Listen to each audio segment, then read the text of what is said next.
നമ്മുടെ അവകാഡോ കൃഷി ചെയ്യുന്ന കർഷകർക്കും നേഴ്സറിക്കാർക്കുമൊക്കെ പറയുന്ന അവകാഡോയുടെ കിങ് ആയിട്ട് അറിയപ്പെടുന്ന അവകാഡോയുടെ ചുവട്ടിലാണ് നിൽക്കുന്നത്. ഇത്രയധികം വലിപ്പമുള്ള അവകാഡോയുടെ മരങ്ങൾ കേരളത്തിൽ അപൂർവങ്ങളിൽ അപൂർവമാണ്. അങ്ങനെ ഒരു അവകാഡോയുടെ മരമാണ് നമ്മളീ കാണുന്നത്. ഇത് വേറെ എങ്ങുമല്ല, കോട്ടയം ഭരണങ്ങാനത്തുള്ള ഇടമറ്റം പള്ളിയുടെ ഫ്രണ്ടിലുള്ള അവകാഡോ ചെടിയാണ്. ഈ ചെടിയാണ് വിവിധ പേരുകളിൽ അറിയപ്പെടുന്നത്. പൊള്ളോക്കെന്ന് പറയും.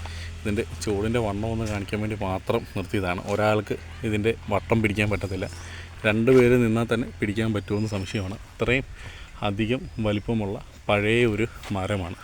ഈ മരത്തിൽ ഇപ്പോഴും കായ്കൾ കിടപ്പുണ്ട്. നിങ്ങൾ മേളിലോട്ട് നോക്കിയാൽ കാണാൻ പറ്റുന്നുണ്ടോ എന്ന് എനിക്കറിയത്തില്ല. നിറയെ നല്ല വലിപ്പമുള്ള കായ്കൾ ഈ മരത്തിൽ കിടപ്പുണ്ട്. ഇത്രയും വർഷം പഴക്കമായ മരങ്ങൾ നമ്മുടെ നാട്ടിൽ അപൂർവങ്ങളിൽ അപൂർവമാണ്. നല്ല ഒരു വെറൈറ്റിയാണ്. ഈ വെറൈറ്റിയാണ് കേരളത്തിൽ ഏറ്റവും പ്രമുഖമായിട്ട് കൃഷി ചെയ്യുന്ന വെറൈറ്റി. നിങ്ങൾ മേലോട്ട് നോക്കിയാൽ ക്ലിയറാണോ എന്നറിയത്തില്ല.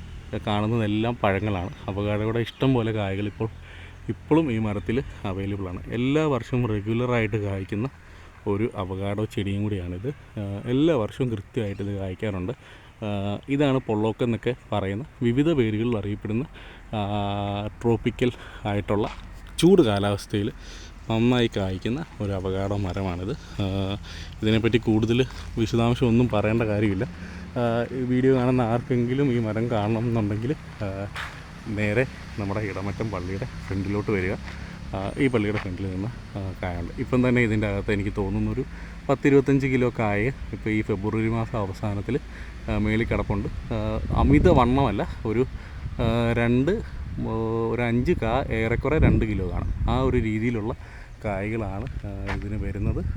ഇപ്പം തന്നെ കിടക്കുന്ന കായ്കളൊക്കെ അങ്ങനെയുള്ള കായ്കളുമാണ്.